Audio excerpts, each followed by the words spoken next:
डंगा भसाइले भक्त बोईतरे गले साधव पुओ। पवित्र कार्तिक पूर्णिमा अवसर में गोपालपुर रे देखिबाकू मिलिछि उत्कलीय परंपरार झलक। कहीं केते दूर श्रद्धालु माने गोपालपुर बेलाभूमि को आसी उत्कलीय परंपरा को मने पकाई समुद्रर पवित्र जल रे स्नान करने सहित डंगा भसाइथिले।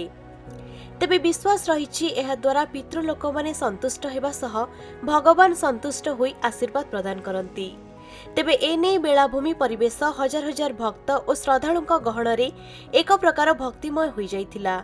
एथिसह आ कामा बोई पान गुआ थोई पान गुआ तोर मासक धर्म मोर कही भक्त माने डंगा भसाइबा सहित एही शब्द रे समग्र परिवेश प्रकंपित हेउथिला।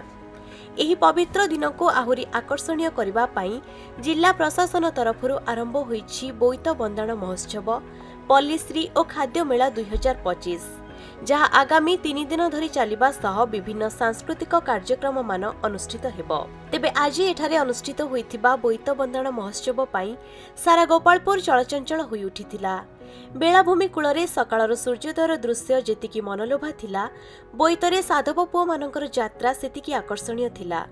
तेबे बोईत बंदाण कार्यक्रम देखिबाकू हजार हजार संख्यारे भक्त श्रद्धालु और दर्शक माने अपेक्षा करी रहिथिबा बेले सकाळु आरंभ होइथिला एही उत्सव। घूमने का जब इधर आया था, मैं इधर होटल में स्टेइंग करता है। यहाँ गोपालपुर एक बीच है, यहाँ टूरिस्ट टर्मिनल फंक्शन चल रहा है। 4 बजे से आया था, पर इधर देख रहा सूर्यास्त देखने मिल रहा है। यहाँ का क्लाइमेट अच्छा है, घूमने का चीज़ देखने बहुत अच्छा है। आज ये बेलाभूमि में ठिया है कि बहुत किसी अनुभव कर पारुची, जेमिति कि ये बेलाभूमि सूर्य देखा सह सह ये कार्यक्रम भी चली से सबूर मजा मु एका सह नहीं कि बहुत खुशी अनुभव करुच्ची। बहुत खुशी आज एत बड़ दिन जोटा कि आम रास पूर्णिमा हो कार्तिक मासर शेष दिन, तो सबुदिन तो ये सुजोग मिले तो आज एत बड़ भाग्य मिली सुजोग तो मिली, तो आज निजक बहुत धन्य मन करते बड़ भाग्य मिली से भगवान को अशेष अशेष धन्यवाद जनाऊँ।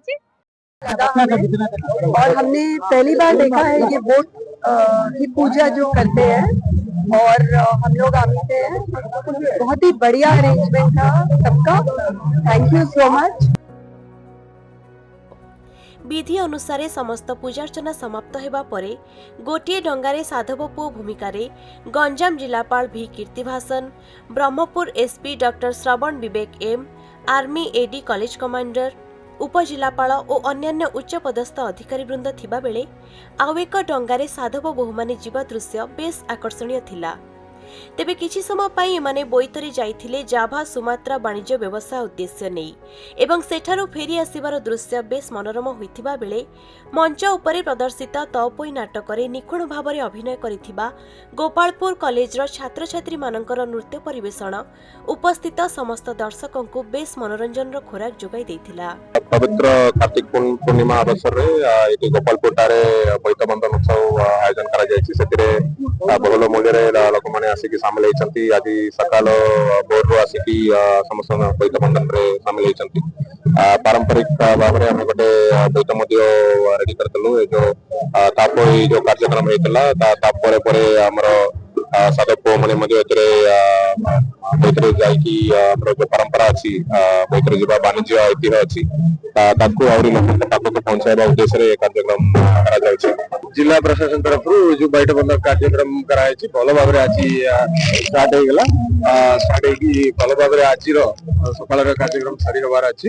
या आम पुलिस अरेंजमेंट करूँ, सीनियर ऑफिसर्स डिप्लॉयमेंट कराई, ट्रैफिक पार्किंग और क्राउड मैनेजमेंट भी आम अरेंजमेंट कराई। पुलिस कंट्रोल रूम करूँ, सीसीटीवी अरेंजमेंट भी करूँ। या संगे 3 दिन मनोरंजन कार्यक्रम भी अच्छी संध्या बेले 3 दिन भी आम अरेंजमेंट करूँ।